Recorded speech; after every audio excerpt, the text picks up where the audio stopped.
Pedro, minha cabeça, quem é o próximo? Ah, é o Augusto? Tá bom. Augusto, vem cá, cadê tu? Cadê o Augusto? Ah, tá aqui. Glória a Deus. Gente, eu vi essa camiseta pessoalmente hoje. É Jesus saindo ali. Eu falei cova hoje, não é cova, né, cara? É horrível isso, né? Do túmulo, tomando um mate. Tá bom para vocês? Ideia do Gesiel, nosso gaúcho. Depois eu vou falar sobre ele, porque ele tem um livro de poesias gaúchas e ele também está traduzindo a Bíblia para o gaúchês. Acredite se quiser, mas está lá, bibliagaúcha.com.br. Você vai compreender a Bíblia através da nossa cultura e dos nossos jargões, né, das nossas falas aqui rotineiras. Grande ilustrador, e não é só grande de altura, né? É um cara que eu já conhecia o Instagram dele, chamado Pictobíblia, e aí fui trabalhar numa startup e conheci ele porque ele também trabalhava na startup. Falei, cara, quando eu falo que é Deus que me dá as conexões, é só Deus, não tem outra forma de explicar isso, né? Então é um grande ilustrador, trabalha para grandes empresas, é um cara extremamente criativo, e eu sempre falo para as pessoas da minha igreja: desenhe no vidro da igreja, rabisca lá, cara, porque Deus vai falar através do desenho. E eu sempre mando no Instagram dele: te vira, ó, ele tem umas dicas aí, vai lá que vai dar certo, e dá certo, né? Amém. Levanta sua mão para cá, que ele também é da Assembleia, então a gente tem que orar assim com a mão de pé, amém? Glória a Deus. Obrigado, Jesus, pela vida do Augusto, pela dedicação em demonstrar o teu reino através dos rabiscos, do desenho, do lápis, da caneta, do tablet, de tudo que o Senhor tem colocado na mão dele. E nós queremos também ser excelente, exatamente como a gente tem visto na vida dele, em tantos traços, que na nossa vida a gente possa ter esse traço, que é o traço de Jesus. Então usa ele fortemente e nos ajuda a compreender tudo que o Senhor quer fazer a partir da vida dele neste lugar. Em nome de Jesus, amém. Amém, galera. A paz do Senhor a todos. Então, quero perguntar se tem algum ilustrador aqui, desenhista, presente. Não? Timidamente ela levantou a mão lá, né? Pô, que Deus te abençoe também. Meu irmão, pode colocar para nós então a apresentação, por favor, que é a base pela qual, obviamente vai ser visual, né? Vocês vão poder visualizar aqui o conteúdo. E eu inicialmente quero mostrar um pouco do meu trabalho, assim que aparecer ali. Entre alguns questionamentos que tive no passado, quero fazer algumas provocações também com vocês, mas acima de tudo que a gente possa alimentar o nosso conhecimento a respeito do uso de imagens, de como a gente se relaciona com o Evangelho e a arte, e como eu tenho feito também isso. Eu tenho certeza que em alguma coisa vocês vão poder aprender, levar com vocês. Outras, acho que não será tanto surpresa assim, mas vai valer a pena para relembrar a todos. Um minutinho, tá bom? Bom, eu sou ilustrador desde sempre, mas comecei a ser ilustrador ali, entendo, a partir dos 8 anos de idade, com Cavaleiros do Zodíaco. Não sei se alguém conhece esse anime aí, mas Cavaleiros do Zodíaco ali, fazia os meus próprios cavaleiros depois com o tempo, até ir sendo desenhista, mantendo isso. E as pessoas, os adultos, chegavam para mim e me questionavam assim: poxa, cara, mas tu vai trabalhar onde? No Maurício de Souza? Como se no Brasil a única coisa que um desenhista pudesse fazer é trabalhar para a Turma da Mônica, né? E com o advento da internet, graças a Deus me possibilitou conhecer pessoas, compartilhar mais o meu trabalho, e aí sim consegui viver especificamente disso, que hoje é minha profissão. E autônomo ainda, né? Não é nem CLT assim. Tem o meu Instagram, que é augustomarques.art, também vocês podem ver lá, e o @pictobíblia. Tá vindo, sabe que foi agora 40 segundos, já passaram? Vamos lá.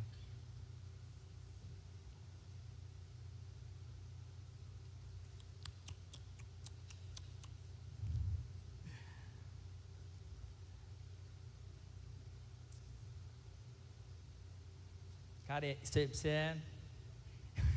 está criando uma uma atenção assim, mas eu espero que a expectativa que se crie em torno dos PowerPoints aqui, ou do PPT, ou da apresentação, da dinâmica aqui, possa valer a pena para vocês.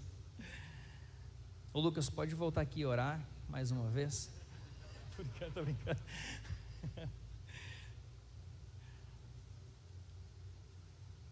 Senão vamos sem.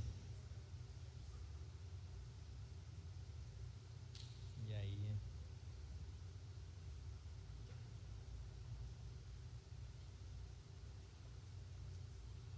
Bom. Nossa. Foi o bom?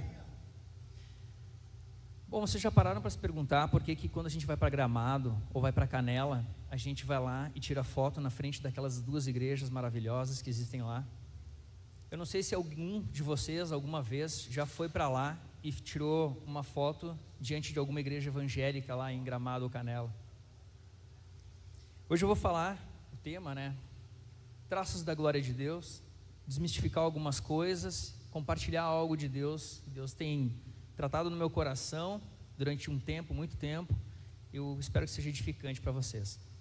Mas, passando, está no on. Consegue passar para mim? Aqui tem um pouco do meu trabalho, que é essa camiseta, né? Vai ser a capa do livro do Gesiel, que é Jesus ressuscitando e tomando um mate bem gaudério. Aqui é um desenho muito antigo da igreja, que quando eu vi ele eu tomei um susto e cara, isso é tão apavorante que eu vou até fazer de novo, que é a Trindade, a representação da Trindade. Olha só a nóia do cara que desenhou a Trindade, Tricéfala é o nome desse desenho. Pode passar mais uma vez? Aqui, uma releitura do Agnus Dei, Cordeiro, 7 selos, uma representação, um esquema talvez que mais próximo possa se chegar dentro da Trindade, Deus Pai, Filho e Espírito Santo. Pode passar? Bom, só que é o seguinte, eu nasci num lar que é católico. A minha vida inteira fui católico e eu participava dos jovens católicos. Tinha seminário, eu ia no seminário, e sempre tive muito orgulho de que as igrejas católicas sempre foram muito ricas em imagens, esculturas, representações gráficas, desenhos, vitrais, arquitetura da igreja.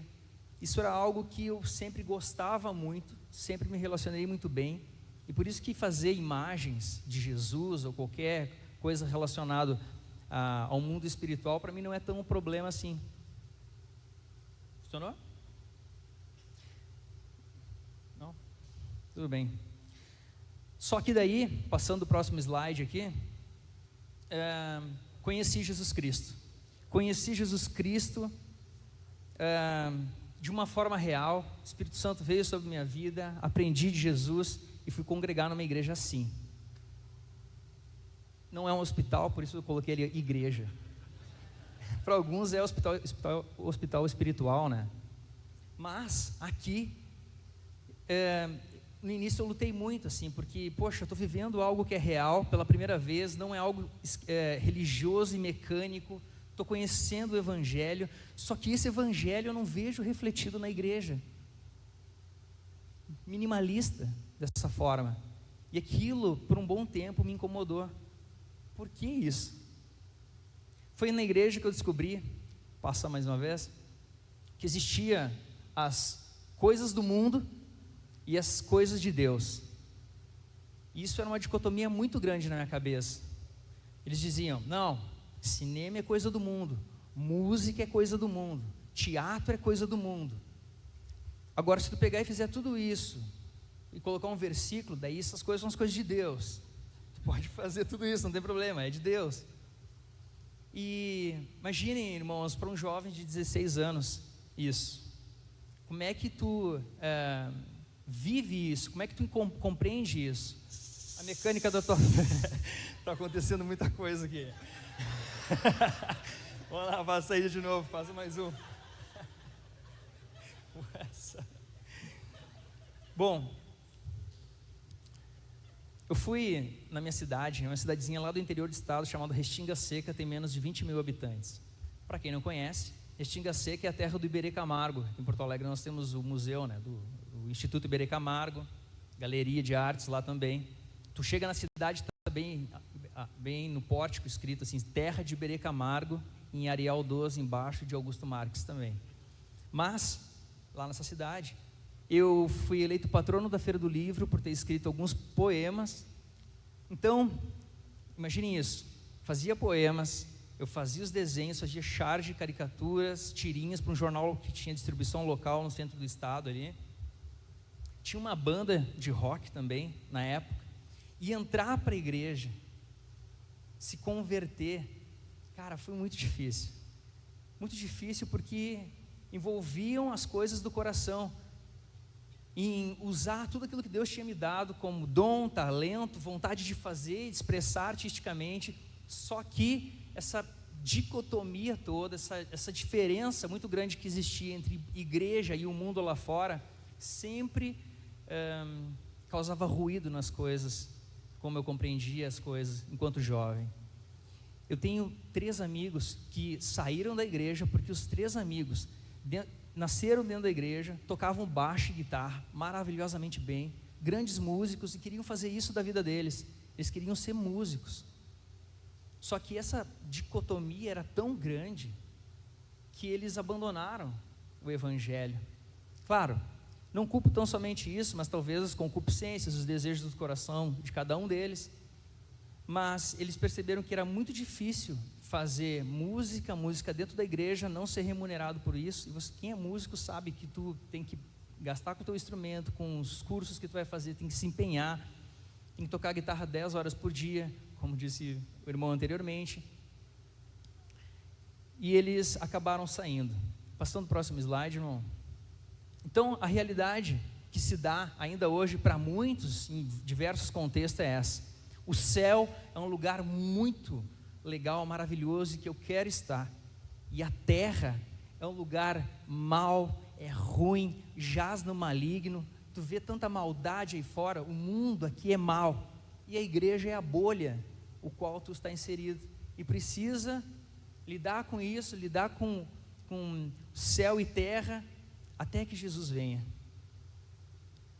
Mas chegou um momento que eu pude ter acesso a algumas pessoas, alguns irmãos de Deus, que puderam esclarecer muitas coisas na minha vida.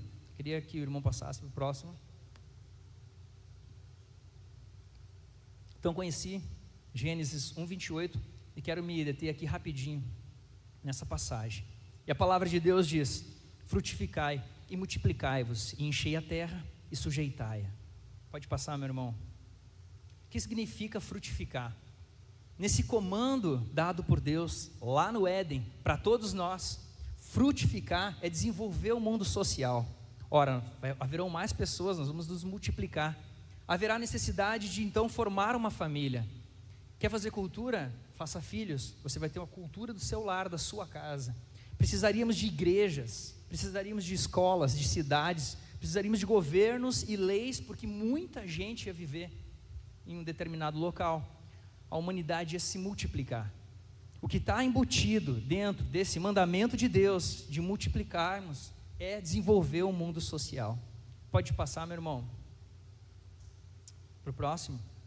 E alguns anos atrás, voltam, eu tive a alegria de ir lá no Museu do MASP, conhecer, de ver a obra de Van Gogh. E aqui é o Escolar, o nome. E Cândido Portinari também, o Retirante, o nome dessa obra. Nessas obras, você pode ver o reino de Deus de alguma forma. Elas não precisam estar com versículos ali. Elas falam e retratam de uma realidade. Como eu disse, o Escolar, por exemplo, necessitávamos de ter escolas.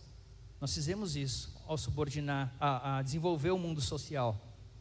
A realidade, a dura realidade da pobreza nordestina e a imigração deles para a região sudeste do estado, São Paulo, essa mazela social está sendo retratada aqui. É por isso que Huckmacher tem um livro, ele é um crítico de arte, ele vai dizer que a arte não precisa de justificativas.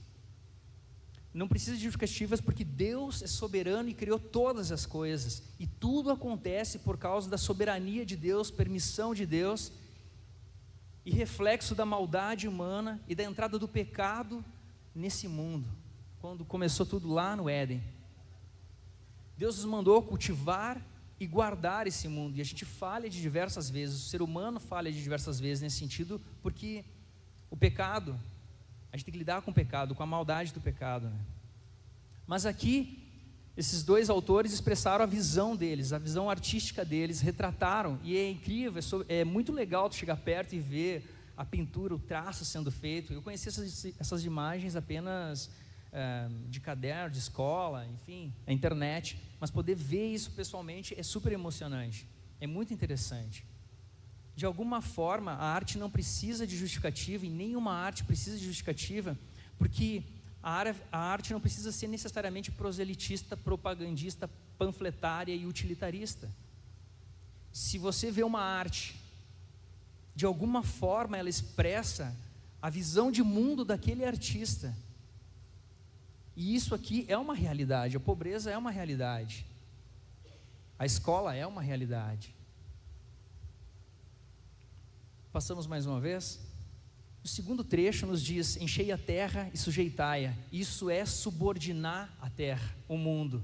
O que significa na prática fazer isso? Fazer colheitas, construir pontes, projetar computadores, fazer pizza, compor música, desenhar, por que não dizer? No comando de Deus está implícito todas essas coisas. Deus bondosamente vai lá e nos faz uma vaca, faz o trigo, faz o tomate e faz o porco. Nós pegamos esses elementos e da vaca tiramos o leite, fizemos o queijo, do tomate fizemos o molho, do trigo nós fizemos a massa e do porco a calabresa, e fizemos pizza. Isso é cultura, isso é ser co-criador com o Senhor, na prática. Passamos.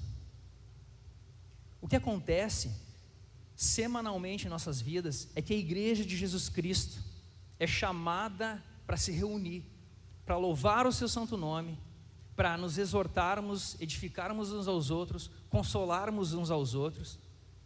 Fizemos isso semana após semana, e ao final do culto Deus diz: vaza daqui agora, e vai ser igreja lá na tua família, no teu trabalho, com os teus amigos, no mundo lá fora.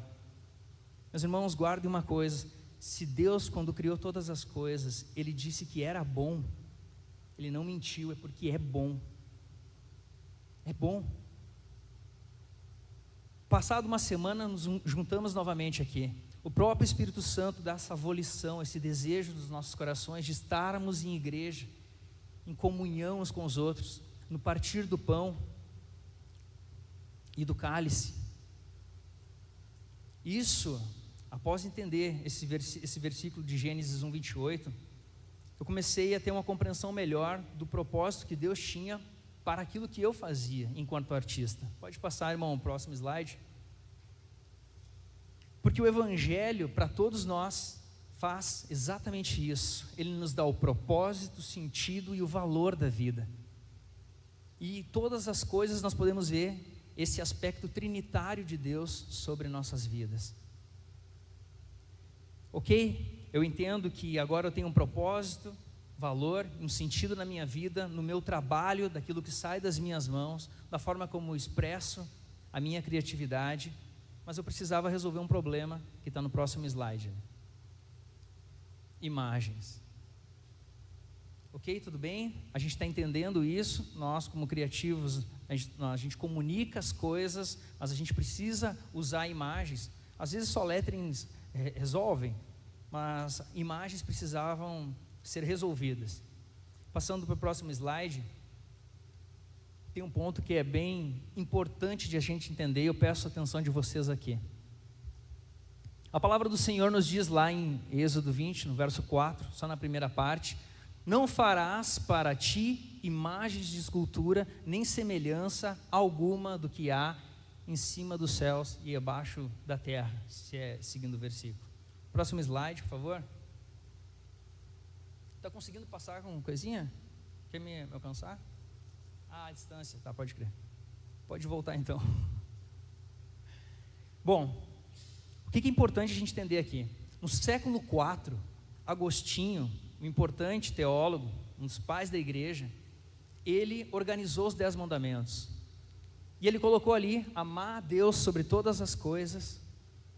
E o segundo mandamento dele, não usar o nome do Senhor em vão. E durante quase 1500 anos a igreja entendeu dessa forma. O 9º mandamento dele, como ele tinha resumido, que para nós é o primeiro e o segundo, o primeiro mandamento dele era amar a Deus sobre todas as coisas. Lá no 9º e no 10º ele alterou. Abriu o não cobiçar para não cobiçar a casa do teu próximo, nem a esposa do teu próximo, a mulher, enfim. Só que no século XVI, com a reforma protestante, os reformadores reorganizaram os 10 mandamentos. E eles colocaram como primeiro mandamento, amar a Deus sobre todas as coisas. E o segundo mandamento, não fará para ti imagens de escultura. E lá no 10º mandamento eles só colocaram, não cobiçarás. Então, nós que somos frutos da reforma protestante, com o anseio de romper totalmente com aquilo que a igreja fazia durante 1500 anos, existiam de fato muitas coisas erradas sendo feitas, nós perdemos muitas coisas. No anseio de não nos parecermos religiosos demais, católicos demais, no pior sentido da palavra, nós deixamos para trás muitas coisas, porque nós vamos para as escrituras e nós vemos, não farás para ti imagens de escultura. E o próximo slide, que o irmão tinha até colocado antes, nós vemos Deus dando instrução para a construção da arca, e Ele diz para ali em cima, na arca da aliança, ter 2 anjos. Isso aqui é imagem daquilo que está acima, nos céus. Acaso estaria Deus se contradizendo? Eu acho que não, né, irmãos? Próximo slide. Deus, Ele se importa com a beleza, Deus se importa com a criatividade. O princípio que está ali é não usarmos as coisas para adorarmos elas, como se Deus estivesse nessas coisas, como se Deus estivesse na imagem, como se todos nós tivéssemos que nos ajoelhar agora aqui e orar a Deus para essa arca. É o mesmo argumento que eles usam, por exemplo, aliás, é o mesmo argumento que tu usaria para dizer assim, ó, não, eu adoro a música, a música é tudo para mim, eu adoro a música. Isso em algum grau pode ser idolatria, mas todos nós entendemos muito bem o que é o louvor e a adoração. A música é o meio pelo qual nós louvamos ao Senhor e adoramos Ele, não é a música em si. Essa é a resposta que um bom católico, aquele que é o praticante, vai nos dizer. No fim das contas, as imagens são só um meio, elas são a representação de alguém que é muito importante. Isso sempre foi tabu para nós, protestantes evangélicos, porque sabemos os problemas dos nossos corações. Nós fizemos com facilidade muitos ídolos com os nossos corações. E eis o problema. Só que com a maturidade da fé e uma melhor compreensão teológica, nós podemos entender que todas essas coisas são boas dádivas. A música é uma dádiva maravilhosa de Deus para todos nós. E é bíblico. Graças a Deus, na Bíblia nós temos poemas. E por que não temos mais poetas? Na Bíblia nós temos sobre esculturas, pinturas, temos teatro. Qual é a moral de Jeremias colocar um jugo sobre suas costas? Não bastava ele simplesmente falar, não, ele tinha que representar que estava com jugo sobre suas costas. Por quê? Porque é mais comercial, será? Não sei. É uma pergunta que eu faço, eu não tenho exatamente uma resposta para isso. Mas a igreja, ela, em algum grau, estou generalizando, né? Parece fomentar muito mais um aspecto artístico para nós, que é o louvor, é a música. E não entendo mal, eu adoro louvor e música. Só que, por isso ser parte do elemento de culto da nossa liturgia dentro das nossas igrejas, é que ganha uma relevância maior. E realmente a música mexe com os nossos sentimentos, com as nossas afeições com Deus.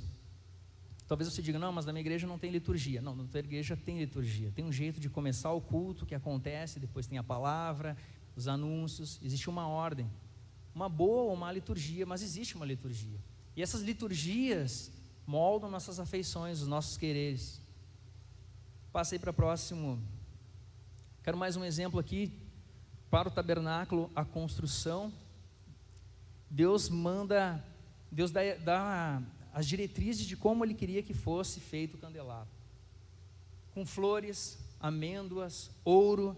Deus dá as exigências, Deus diz como deve ser feito, e um artista tem que pegar aquilo ali, talhar aquilo ali, moldar aquilo ali. Isso é arte. A arte para louvor e adoração. Pode passar, meu irmão. Há uma passagem lá em Números, onde o povo está no deserto, está começando a faltar coisas para eles, e eles começam a murmurar contra Deus, desejam até mesmo voltar para o exílio. Então Deus vai lá e manda serpentes, para que piquem eles, alguns deles, desses rebeldes. Alguns até mesmo morrem. Então eles chegam para Moisés e o que faremos? Tem tantas serpentes bravas aqui. E Moisés recebe a instrução de criar uma serpente de bronze, colocar em cima de um suporte, e todo aquele que olhasse para ela seria curado. Ou seja, ele pega os elementos, faz a escultura da obra e coloca ali para que Deus haja através dela. Veja que interessante isso. E no Novo Testamento, Jesus Cristo vai fazer menção a essa obra de arte do passado. E do modo, porque Moisés levantou a serpente no deserto, assim importa que o Filho do Homem seja levantado para que todo o que nele crê tenha vida eterna. Uma curiosidade que muitos atribuem o símbolo da medicina a essa passagem de cura.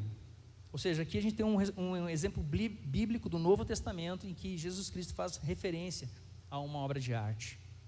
Irmão, pode passar próximo?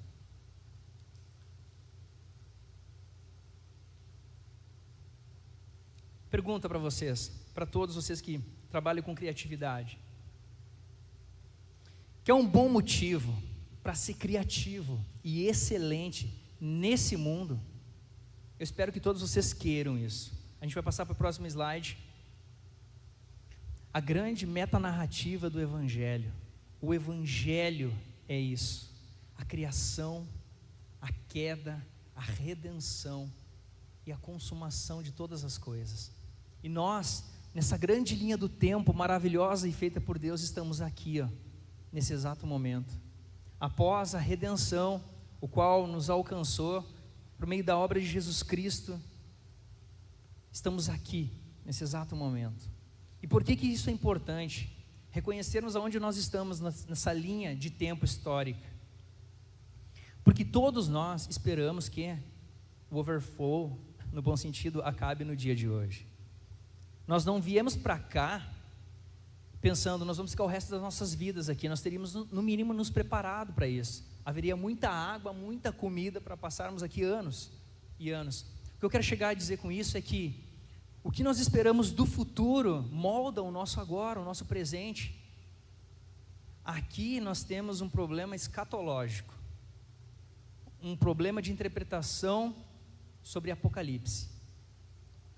Porque para muitos, esse mundo, como eu disse, é mau, esse mundo não presta, esse mundo é ruim, jaz no maligno.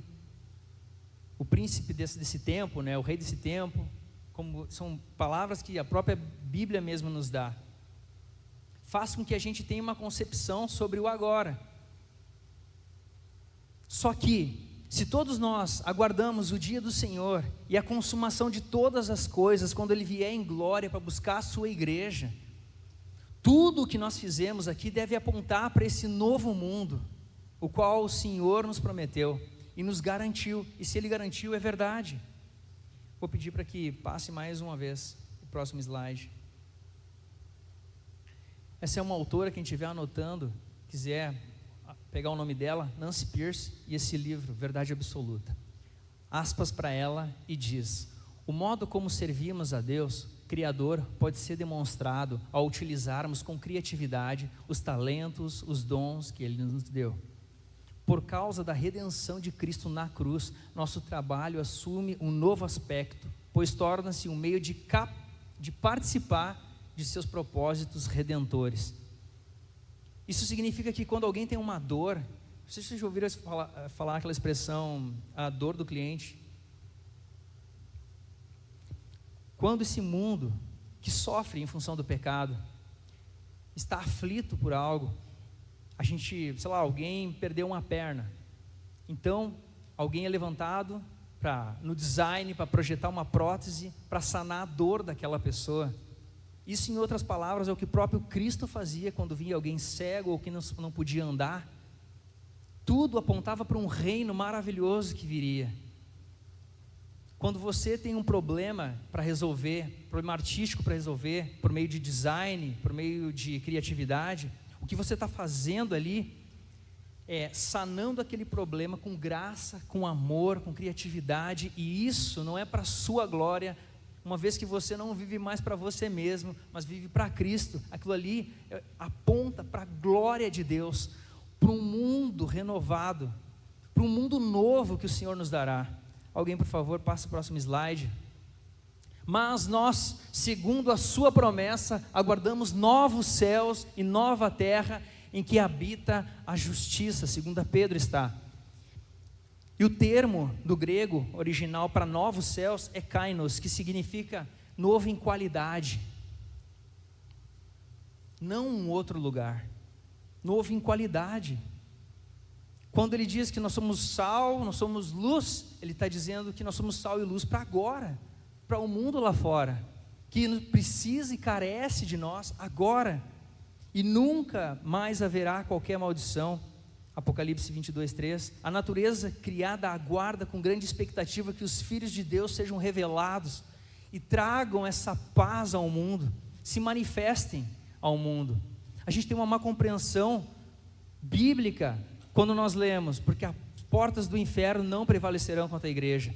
É como se a igreja tivesse acuada num cantinho assim, e as portas com guampinhas, vou pegar a igreja, vou matar a igreja. Não, é as portas do inferno que não prevalecerão contra a igreja, é a igreja militante triunfando sobre o mal, é isso, é nós avante, caminhando firme em direção à glória de Deus, não é nós acuados e com medo, é nós que por meio do Espírito Santo de Deus, que habita em cada um de nós, fazendo diferença, fritando os nossos miolos para fazer algo maravilhoso, algo que choque, de tão belo e tão lindo, que reflita o reino de Deus em nossas vidas.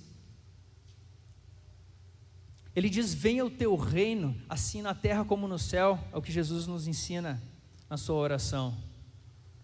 Venha o reino de Deus aqui agora, e ele já começa a se manifestar por meio da igreja, por meio de cada um de nós.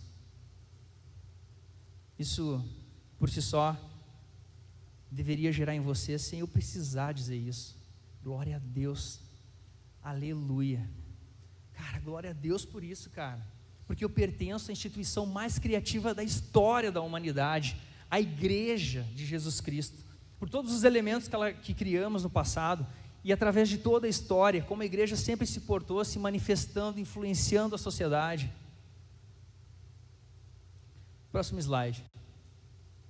Igreja primitiva ou igreja criativa? Pode passar, meu irmão.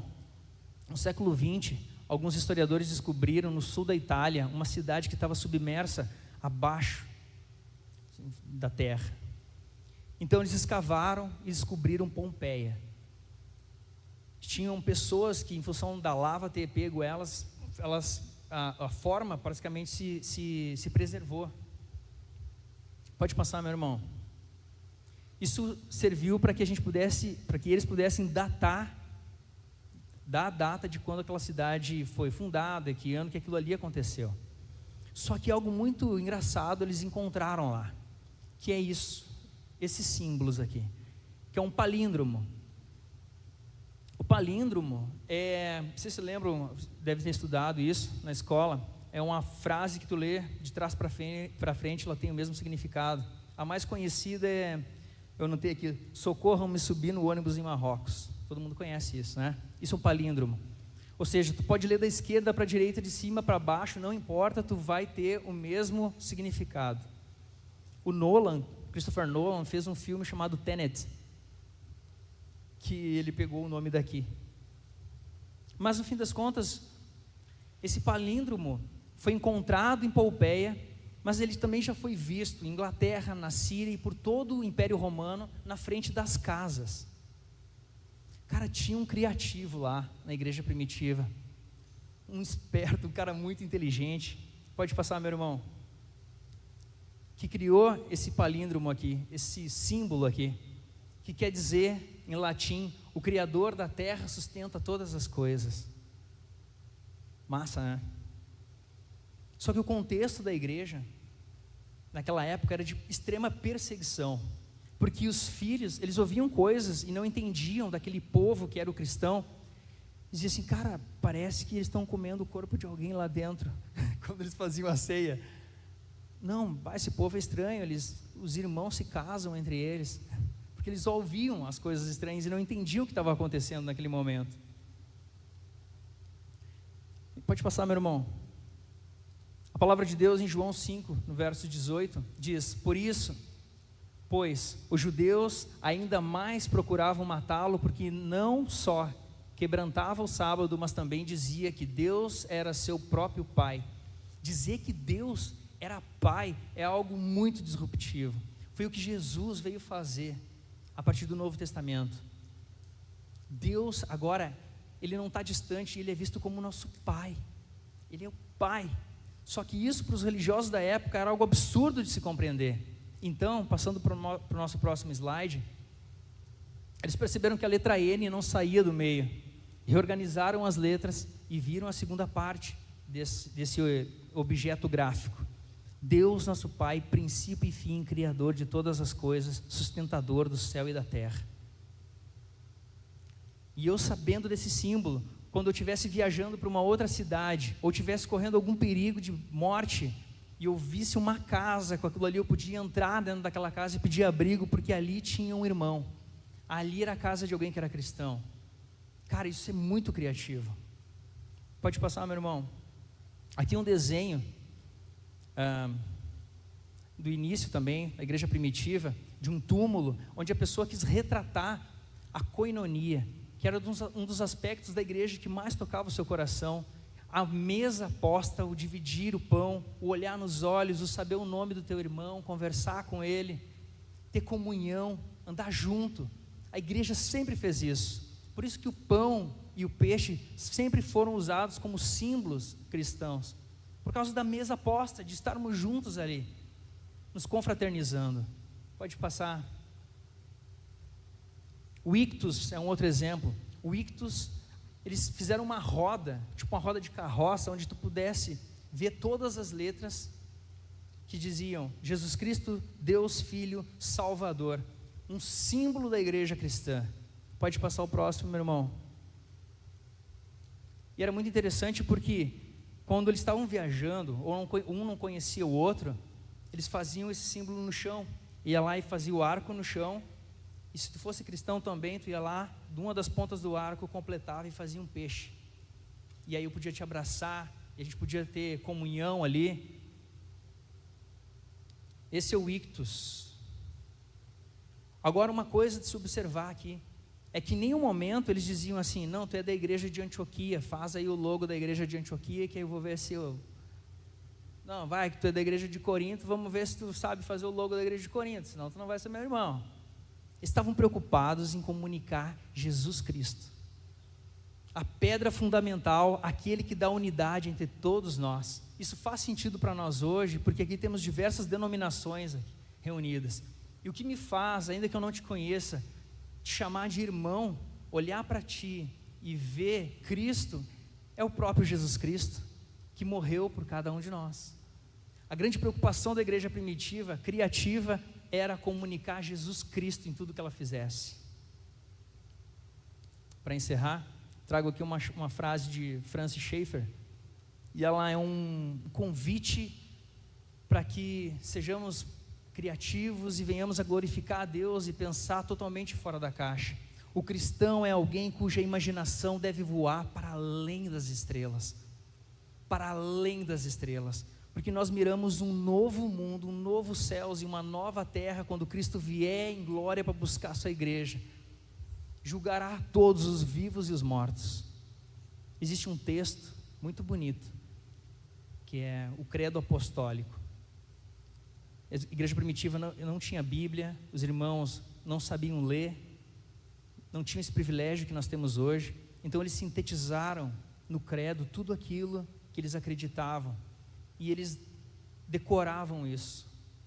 Creio em Deus Pai Todo-Poderoso, Criador dos céus e da terra, em Jesus Cristo, seu único Filho, que foi concebido por meio do Espírito, nasceu da Virgem Maria.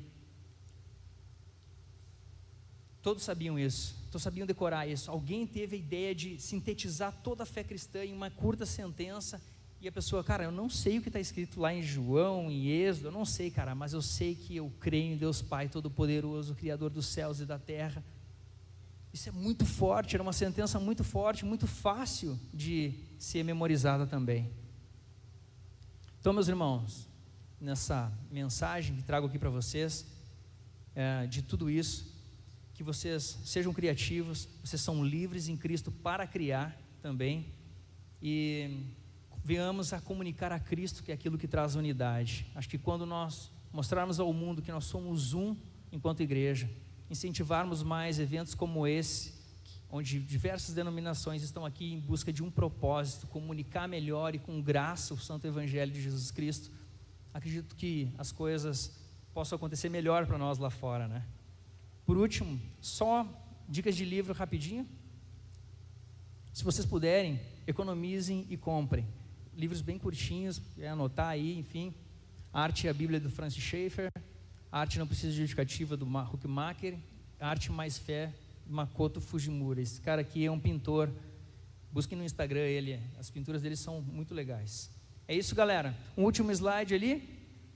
E é isso, sigam lá a Pictobíblia, é um trabalho que faço também. Procuro falar do Evangelho ali por meio da arte.